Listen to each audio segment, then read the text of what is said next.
I will not be. Darth Vader talk to you? Wow! Dude, you got Darth Vader. Does he go, no? Whatever you do that. Nice. And so I immediately called up my friend Robert Ulrich and said, will you help me out? I said, of course. And at that point I moved down to LA. If Robert would have said no, I would never have gone. Because really, there's 1.5 million actors in LA, and 20% of them are in the union. And 90% of the people in the union never get work. We have a 90% unemployment rate in our union. And the lucky ones get in the union. So it's hard. Yeah. But I had a friend who was in. Now, would you recommend trying to go crew-wise for her, so that way you get to know people, and that's really how the business works, is knowing people, knowing who everyone is, getting to meet people, and that's probably smart to just get a job as a PA and try and get paying jobs there. That way you keep going, and one day you'll be like, hey, I want to make a movie, and then you'll get free work because everyone loves you because you make cake. Or pie, if you want, yeah. All right, next.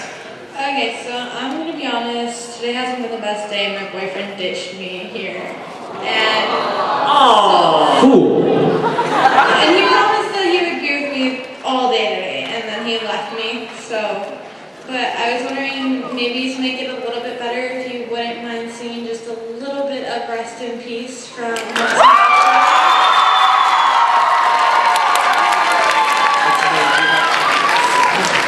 Okay.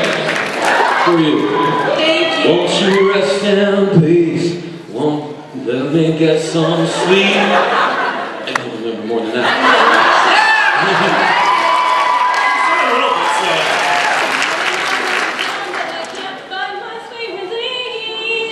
So won't you rest in peace?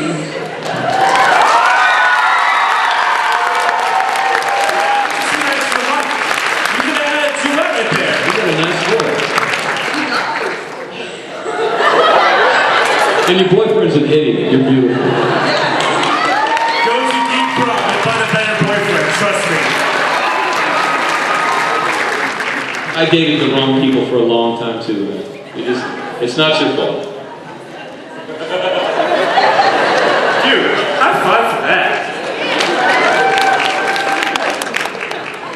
Alright, next question, let's go. Well, she kind of stole my idea, but hey. Sorry, I'm getting over laryngitis. Who is your favorite cast member on Buffy and Angel to work with, and who do you still keep in contact with? Anthony Head. I did. Yeah, we were the two old men. Amber, right? We were the two old men on the set. So we were like. But you guys are so hot. Oh, man, this is my memory of Anthony. The first time I met Anthony, I had no one to introduce me to him. I'd done 3 days shooting. And he comes up to me right in my face and goes, we don't say it like that, you brat. I seriously thought you were British until I saw you on a television interview. Like, you do the accent so well, it was just boring. Because he told me. Because he wrote me. Really? He was up my... He's an amazing every day. Wow. Oh, and when I said bollocks wrong, oh, he went through the roof, man. He was like, I've got to go home. I've got to go home and talk to people and say, I'm on the show with this crap actor who can't do an accent. Well, you did excellent. I did, because I really did have someone helping me with the dialogue for the first year to really make sure it was all right. And I couldn't have paid someone better than Tony. He's a really nice guy, too. And a great musician like you as well. I've heard his music, so thank you.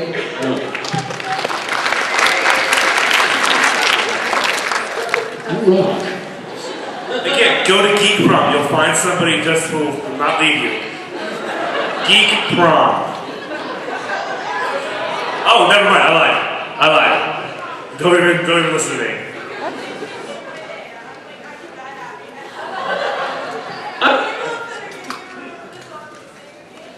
See, it's amazing because I'm a dad of a 13 and a 14-year-old, so most of what I hear is, you never give me anything. You always let me down. All day. And then I come here and you're so nice to me.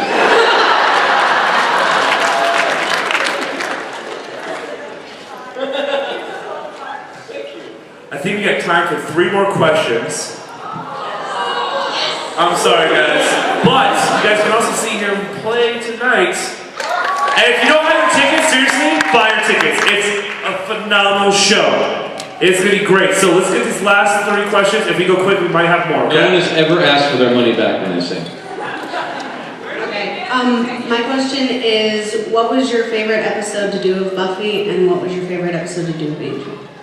My favorite Buffy, without exception, was the musical episode.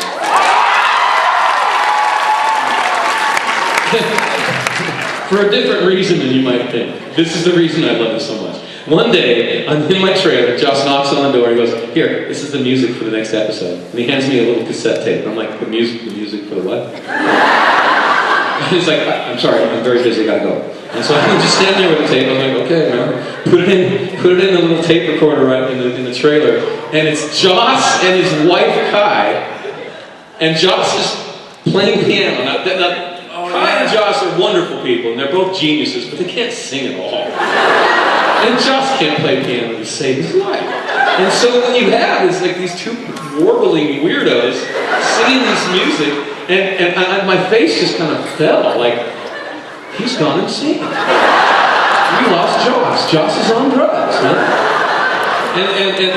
And I come out of the trailer with this bewildered look on my eye, and everyone else has come out of their trailer with the same look on their eye. But all of us doing this. And we go to Joss and we say, "What the hell?" And he's like, "We are going to do a musical episode. You're absolutely going to do it." And then a lot of it, like Tony and I, were already singing publicly. So we were like, well, you know, okay. But the rest of the people felt like they were being asked to like juggle chainsaws or something. Like, you're going to ruin my career. Like, I didn't sign up to be a musical actor. I'm a dramatic actor, and you're going to make me do something that I can't do in front of millions of people, and you're going to ruin my life. It would have been true. And everyone begged Joss to get out of it. Everyone went down on their knees, except for Tony and I, and tried to get out of it, and screamed and cried and everything, and Joss said, "Nope, you're absolutely going to do this." And at some point, the whole cast kind of realized they weren't going to get out of it, and then they all just turned on a dime, and all hired vocal coaches, and started rehearsing and stretching out and getting ready for it, and still thinking that it was all going to be bust. And when we were filming the first 3 days, everybody had their head down, like my career's over. And then Joss, the first scene that was cuttable was the Xander dance sequence with Emma. And so he goes, guys, come over here. And he had a little TV on the set, and he pressed play, and we saw the scene, and all of a sudden we realized it was going to be fucking great. And so we went from the depths of depression to the heights of triumph. But because nobody wimped out. Everybody knuckled under and really worked. And I've never been more proud of the Buffy cast in that performance, because I think that everybody really manned up or womaned up and did the thing. And no one more than Sarah. You know, Sarah had the most to lose, and she had the most to do, and she hired 3 vocal coaches. Yeah. Oh, she's so disciplined. It's just scary. My favorite Angel, again, would be when I kicked Angel's ass in the theater. But for a different reason than you might think. The reason that was my favorite was that David's a good guy, and he was having knee problems, and he was going to be going into surgery to fix the knee problem, so he couldn't twist, right? And it was a complex fight. And they were pressuring him to twist and do all these moves that he couldn't do, and he just kept being very patient, just going, "No, I can't do that. My doctor says that I'll be in a wheelchair if I do that. No, I can't do that." And you know, but he never gave up, and he was there the whole time, and he didn't go home early. He didn't send a stunt guy in, and he did it himself, even though he was in incredible pain the whole time. So I just, whenever I see that, I'm like, David, cool.